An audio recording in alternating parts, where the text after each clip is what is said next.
Chapter 13, A Visit to the Ill. Day 49. More medicine arrived, but it's not enough. We're also out of the dandelions that were filling in for tea leaves. Day 50. Tasked with disinfecting bandages. These things are tattered rags now, we can't use them. We'll have to collect any cloth people don't need. Day 51. Chu told me to keep tomorrow open. Day 52. An abandoned building near the city's main plaza has been turned into a simple clinic. They haven't started seeing patients yet, and there's already a line. The clinic was a lively place. They said they would see those sick and injured on account of the swarm for free, plus it wasn't far from the food handouts. Are you here to help? Nyang Nyang asked Dr. Lee. He was one of the mid-ranking physicians and a dedicated if sometimes stubborn man. He had also picked up the wrong name for Maomao. He, Dr. Yu, and Tian Yu saw people at the clinic who had been hurt. This was Jinshi's doing. It's Maomao, said Maomao. Maomao? Yes, sir. Maomao, she repeated, wanting to make sure he got it right. She would have to correct Dr. Liu the next time she saw him too. Thankfully she, unlike Lahan's brother, wasn't interrupted by the intervention of some higher power. I knew anything might happen when we came to the western capital, but look at this. The dedicated doctor had been tanned dark by the sun, and days of continual work had left his cheeks thin. He looked more gaunt than slim, and there was a certain feral quality now added to the air of the overachiever he'd always possessed. To answer your question, sir, yes, the Moon Prince ordered me here. Master Gen can't leave the Moon Prince's side, so I've come in his place. See? Maomao could learn a name too. She'd remembered the quack doctors. Even if he is here as a body double for my old man. This was one of the few places where she could use the quack's real name. In the clinic it was only her bodyguard Lihaku, Chu, Basin, and Dr. Lee. She was just giving a quick hello. She felt bad putting the patients off. Maomao also wanted to keep it short because Basin had already finished his introductions and was looking around the clinic like he wasn't quite sure what to do with himself. There were 2 other guards posted just outside the room to keep him safe, and it was fair to say that even Basin might need bodyguards in this situation. That would put a person on edge. Basin wasn't dressed in his usual soldier's uniform, but in fancyish clothes, and he was wearing a belt Jinshi had given to him. It was a brilliant purple, using a dye derived from shells, not something a commoner would ever own. The perfect way of telling everyone how important he was. In sum, Basin had appeared on Jinshi's behalf to pay a visit to the sick and injured. That's nice and all, but I'm not sure about this, Maomao thought. Everyone was suited to certain tasks and not to others. Yet she knew Jinshi couldn't exactly show himself in public right now. Dr. Lee looked at Maomao. Tian Yu told us you took point on refilling our medicine supply. Oh, did he? Maomao asked, mentally preparing herself to be upbraided for being unable to get them any real medicine. The medications you sent over were all right, I suppose. You're obviously working hard to find substitute ingredients. That was praise, she thought, as far as it went. Is there something I can help you with, sir? She asked. If you want to do some work, we've got no end of it. Washing bandages, boiling them, treating the parade of patients injured in countless arguments, scuffles, fistfights, and brawls. Then there are the cases of scurvy and beriberi we've started seeing from malnutrition. Understood, sir. Should I consider the treatment of injuries to be the first priority? Maomao put down her belongings and washed her hands. Injuries, they could treat. About malnutrition they could do little or nothing. I'll get to washing those bandages. Chu piped up. What should I do? Lihaku asked. As a bodyguard, I'd like you to just have a seat and stay quiet. A calming influence is what we need more than anything, Dr. Lee said. Yes, sir. I don't need to take up one of your seats, though, Lihaku said, standing near the door. What about me? Asked Basin, clearly discomforted by his unfamiliar status. He looked to Dr. Lee, clearly hoping for someone to give him orders. You, Master Basin? Dr. Lee, always the high-achieving type, didn't look sure what to say. He seemed worried that it would be rude to specifically tell Basin to do something. Basin comes from one of the named clans too. Not to mention he was there as Jinshi's second-in-command. He wildly outranked Dr. Lee. Perhaps you could have a seat over here and hand out medicine, Master Basin. I'll prepare the prescriptions, You just put them in bags and give them to the patients. All right, they couldn't put him to random chores or physical labor, so that was a pretty good compromise. And try to say something comforting to them. Chu chirped. Like what? Oh, you know. I want the people of Lee to be hale and healthy. Something like that. A simple feel better wouldn't sound right coming from you, Master Basin. Even she saw fit to refer to her brother-in-law as Master at that moment. That's a good point. Emphasizing the people of Lee would be an excellent idea, Dr. Lee said. The way he said it got Maomao's attention. Where's Dr. Yu? She asked him. Dr. Yu is visiting patients who are unable to come to the clinic. He's from these parts, so he knows the lay of the land. I see. There was something less than friendly in Dr. Lee's tone when he spoke of the other physician. Maomao couldn't help herself. She asked, has something happened with Dr. Yu? It seems like there's something on your mind. Normally, it would have been a rude question, but at the moment Dr. Lee seemed to be looking for someone to complain to. Dr. Yu isn't a relative of Master Gaokuo Yu's, even though they share the same name, but the average patient is appointment to think he is. He's a superb physician, but he's never had a mind for politics. That's the problem. Maomao clapped her hands. In other words, people would think the doctor was related to the governor, and although he wouldn't mean to, Dr. Yu would implicitly affirm it by failing to deny it.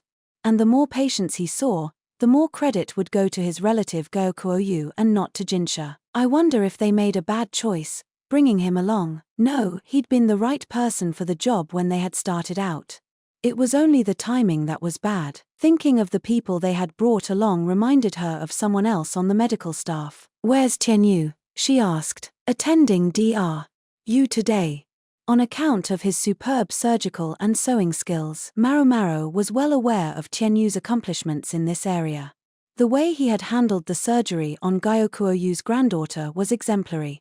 Maomao had removed the girl's stitches and hadn't seen her since then. Still, Tian Yu was the youngest man on staff, and they seemed intent on taking full advantage of him. All right, Dr. Lee said.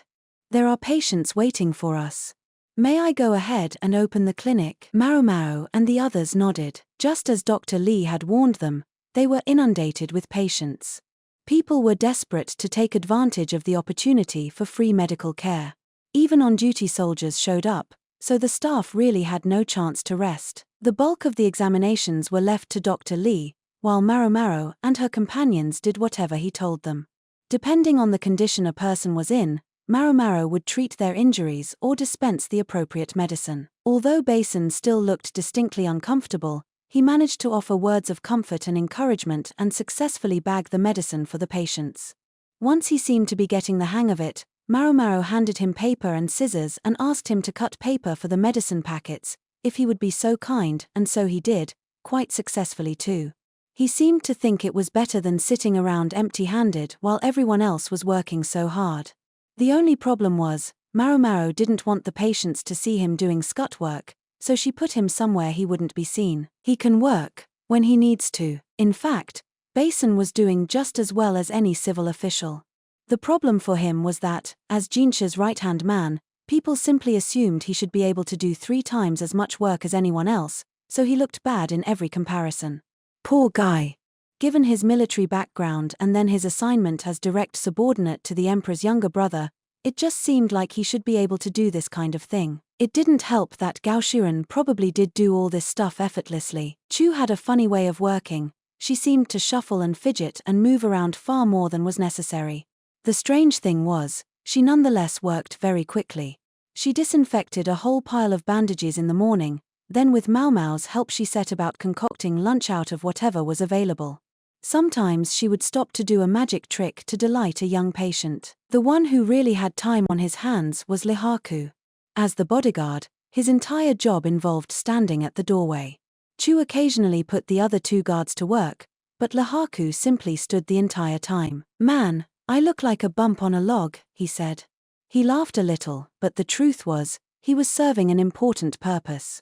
Dr. Lee, despite the weathered look he'd acquired, was substantially scrawnier than most of the Westerners. And he'd mentioned how many rough-and-tumble types came by the clinic for a quick exam. Having a 189-centimeter man standing by the door, even if he was effectively a statue, was a useful deterrent. And if any visitor seemed like they were going to start something, Lahaku silently went over near them, which was a big help. It wasn't so awful if they went for Maomao or Dr. Lee, but if someone tried to go after Basin, that would be a real problem. He was there as Jinshi's personal representative, so they couldn't have him flying off the handle, and besides, if anyone was going to come off worse in an encounter like that, it was going to be the patient. They almost certainly wouldn't beat Basin in a contest of strength. They'd be lucky to get off with just a broken bone or two.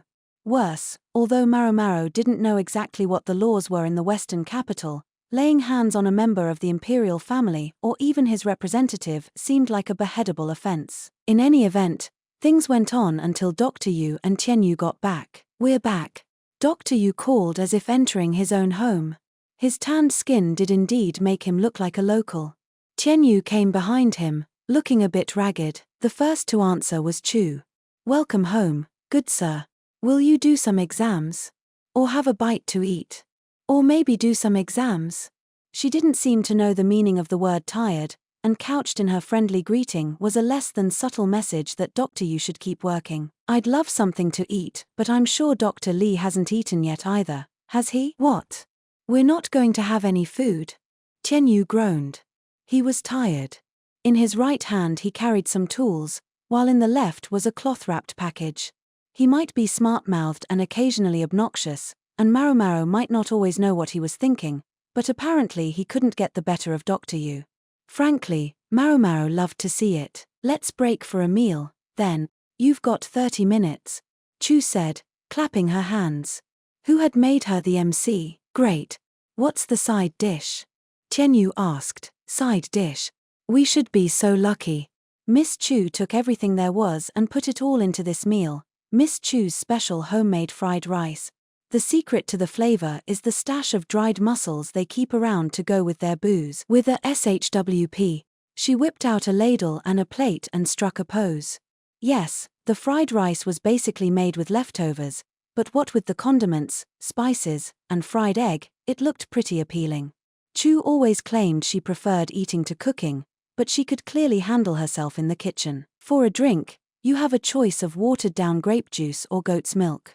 The water is looking a little cloudy, so I wouldn't recommend it. That was good advice. There were grasshoppers floating in the well. Chu had been straining them out as she did the washing. Maybe we need to distribute drinking water too, Maomao thought. If people drank contaminated water, they would only get sick. Maybe that explained where all the diarrhea medicine had gone. People need to at least filter the water, and ideally boil it. In point of fact, washing and boiling the bandages was quite a luxury in the Western capital, where water and fuel were both more precious than they were in the central region. The water, obviously, but as for fuel, charcoal and firewood were scarce. What there was plenty of was animal dung. Coal, In the central region, people thought of coal as a substitute for firewood or charcoal at best. People here in Isei province would value the resource very differently. It might be worth so much to them that they would actually dig it out of a mountain to use it. Gold and silver had to be mined. There was no substitute for them. But no one, at least no one in the central region, would think to dig something out of the earth when there were trees all over that were exactly as good. The people of Isei province, though, wanted a fuel source that wouldn't run out, something they could use on a grander scale than livestock excrement. There certainly were advantages, but enough to go to war for it. There must be something better. Maomao let out a groan just as someone clapped her on the shoulder. Miss Maomao, you seem to be lost in thought a lot these days. Your mind's way off somewhere." Miss Chu. Am I really that zoned out?" "Yeah. Or, well, anyway, you seem to sigh a lot." Maomao put a hand over her mouth. "All right, come on, Miss Maomao. Let's have something to eat. And I think Dr. Yu has something to say to Basin." "I'm sure that'll be fun." "Oh, yes. It will be very interesting, no doubt." Maomao sometimes thought she and Chu didn't mean the same thing when they said things like this. When Maomao got to the table where the fried rice was laid out, she found a smiling Dr. Yu and a rather unhappy-looking Basin. Tianyu plainly wanted to hurry up and eat, but he couldn't touch the food before they did. Apparently, even he understood the basic rules of etiquette. "Ha ha ha. So you're his substitute, Sir Basin?" Dr. Yu asked him. May I ask what exactly is so funny about that? Basin replied. Things between them seemed tense. Maybe they should have brought the duck to keep the mood light. Maomao elbowed Chu. Yes. What's the matter? Do they know each other or something? Maomao whispered. No, I think this is the first time they've met, Chu whispered back. So what kind of person is Dr. Yu? Oh. Miss Chu would also like to know. Oh, don't do that. Just tell me. I promise I'll suggest a walk around town. Oh. That's a great idea. Chu tended to follow Maomao whenever she went out. She seemed to love gambling around the city, so she was quick to take Maomao up on this plan, as Maomao had guessed. Dr. Yu is a real upbeat go-getter, very dedicated to his work. But he wears his heart on his sleeve. He makes quick friends with anybody, but I don't think he'll ever truly understand my husband if he lives to be 100. Because he's a man of the light. Even Maomao hadn't really seen Chu's husband, Basin's older brother. She feared she might go mad if she got too close to someone who raised her hackles like that. What do you mean, he wears his heart on his sleeve? She asked. Just like Dr. Lee said, he doesn't seem to have any interest in politics. He knows the climate and the lay of the land in the Western capital, and is an excellent doctor, and he has no interest in politics. He was an excellent choice for this trip. Was past tense. Because there had been a miscalculation. Who could have predicted a sudden grasshopper plague, and that the Moon Prince wouldn't care about his reputation, and that Master Gyokuan's oldest son would be extremely popular here? So Dr.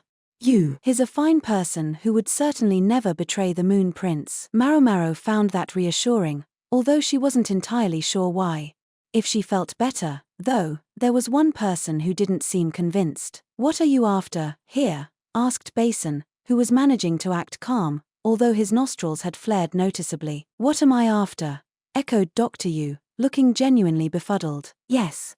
You've come here on the Moon Prince's orders, but what about the prince's reputation in the Western capital? It's not just the food for the handouts. The Moon Prince's generosity is the whole reason you have this clinic, isn't it? Yes, certainly. He's a man of great discernment. Every time I look around, I'm reminded that the fact that the Western capital is so quiet despite that terrible plague is thanks to the Moon Prince. You almost sound as if this isn't the first grasshopper plague you've experienced. Like you know what's happening, and that's why you're so relaxed, Basin said. It was exactly what Maomao had wanted to ask, and she energetically applauded him in her mind. No, as if about it. I've seen plenty of swarms in my time. You have, Dr. Yu? Plenty of them. But I thought there hadn't been a swarm here in decades, Maomao said. Oh, there has. Just nothing big enough to bother the royal capital about. That certainly was plausible. But Basin pressed the point. You didn't report them? Isn't that negligence? Negligence? Let me ask you something, Sir Basin. How many crops must be consumed by the bugs before it's considered a plague? Well, enough to make people's lives harder, I guess. And how much is that? So long as each person has enough grain to feed themselves, where's the problem? There are other things we can sell, so long as we make up the shortfall, there's no issue. Suppose, then, that we planted twice as much as normal, but then there was a swarm of insects, and in the end we only harvested the same amount as in an ordinary year. What then? Well, Basin didn't know what to say. Dr. Yu was an upper physician, and he had the wits to prove it. He spoke as if all this were hypothetical, but presumably it was something that had actually happened in the past. Increasing the size of the area to be planted, even if the harvest was ultimately unchanged, would demand much greater labor and expenditure. If, nonetheless, the same amount of taxes were exacted now, that would make life harder. Li is a vast and wide country, Dr. Yu said. But the very greatness of its size means that the royal eye does not see all the way to its western edge. If the harvest is known only as a series of numbers, then what use is reporting a swarm of insects? It would only be dismissed out of hand. In that case, I should think it would be self-evident that the only choice for Isei province would be to deal with the matter itself. Dr. Yu wore his heart on his sleeve, so he didn't hold back from telling Basin what he thought. This is Dr. Yu, and even he feels this way, Maomao thought.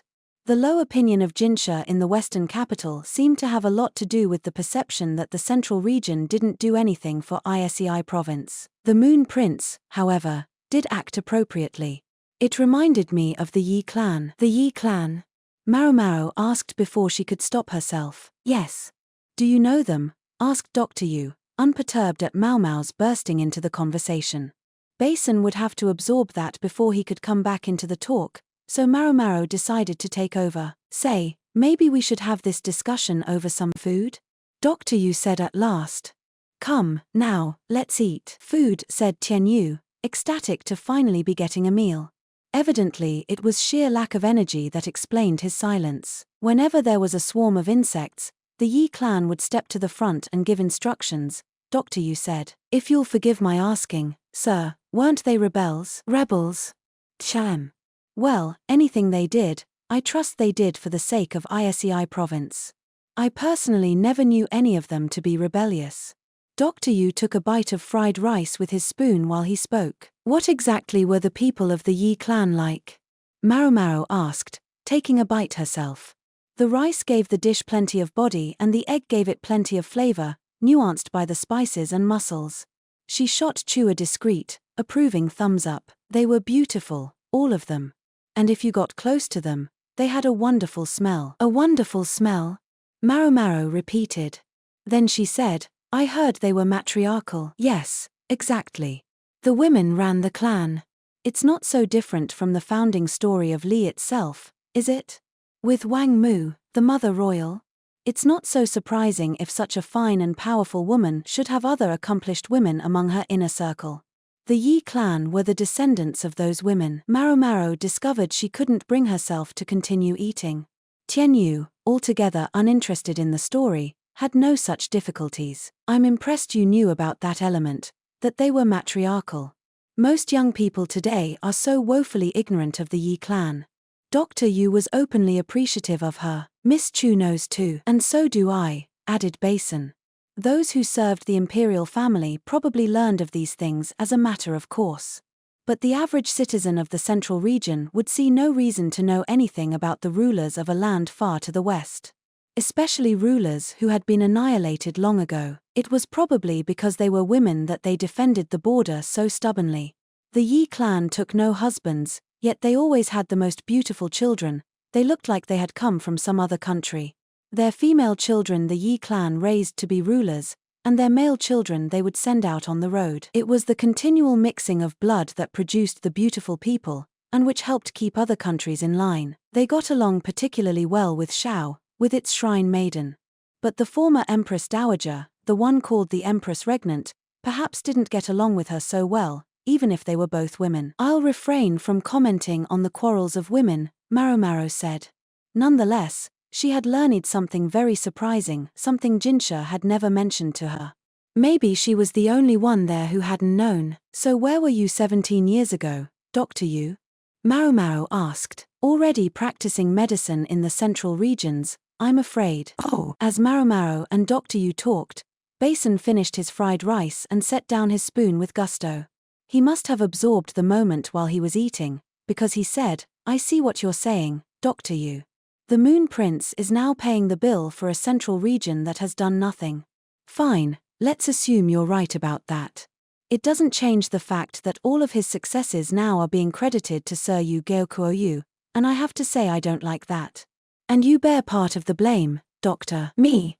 How? People take you to be acting on behalf of Sir Geokuoyu on account of your name. Really? He looked to Tianyu for confirmation. Or, Dr. Li said the same thing, remember? He said you should start every interaction by mentioning that you'd come from the central region. I think what he meant was you should communicate that you were there on the Moon Prince's orders. Tianyu didn't look very happy about having to explain all this. He had some rice stuck to his cheek. What a strange thing to say, I come from the central region. I don't, I come from around here. A lot of the people we've seen even know me. Well, then just say you're here on the Imperial younger brother's orders or something. Doesn't that make it sound like I'm claiming to be close to the Imperial family? It's a bit embarrassing. Said two voices at once. What was this guy talking about? He'd gone to the big city and made his fortune, And now he was too shy to let his friends and acquaintances celebrate him for it. Miss Maomao, Miss Maomao. Can I think of him as being in the same category as Mr. Quack? I don't know. I don't think he quite fits into the adorable old guy box. Put him somewhere else.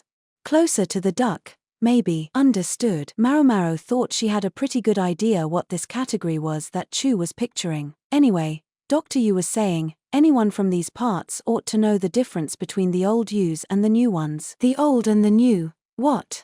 Maomao asked, tilting her head. The Yu family of doctors is the older yus. Gyokuin and his kin came later. Now he's got a whole big family, children and grandchildren of all kinds, but when Gyokuin and his wife first got here, it was just them and their only child, their oldest son. Although they did bring plenty of servants with them. I don't know. I think even a local would have to be at least 40 years old to be aware of the difference, Chu suggested. And among commoners, whose lives often barely extended into their 50s, there were not that many people older than 40 to know the difference. Moreover, Gyokuin and his family were the face of the Western capital now. To younger people, you would almost certainly mean Gyokuin or Gyokuo-yu. So that's how it is, Tianyu muttered. I'm surprised. I thought for sure the family was way older than that, said Maomao. There was a time when people started coming here to do trade. I think they moved here around then. You could find out exactly when if you checked the family register, Dr. Yu replied. No, I don't think you could. The family register's been burned up, Chu said as she sipped some goat's milk. That's a shame. So anyway, you just make sure to tell your patients that it's by the Moon Prince's good graces you're treating them, said Chu, driving home the point in lieu of basin. Do you suppose I have to? The old but not that old guy said, looking abashed. You're not even afraid of some thugs, Dr. Yu, so how can you possibly be embarrassed about this? Quiet, Tianyu, he snapped. Apparently he was the kind who was embarrassed to make himself look too good, even if he had the ability. He'd probably only managed to make up a physician because he had Dr. Liu for a boss, someone who looked for good people and found them. Excuse me, said someone who now looked fixedly at Maomao and the others. If you're done eating, could you get out here and relieve me? It was Dr. Li, looking reproachfully through a crack in the door.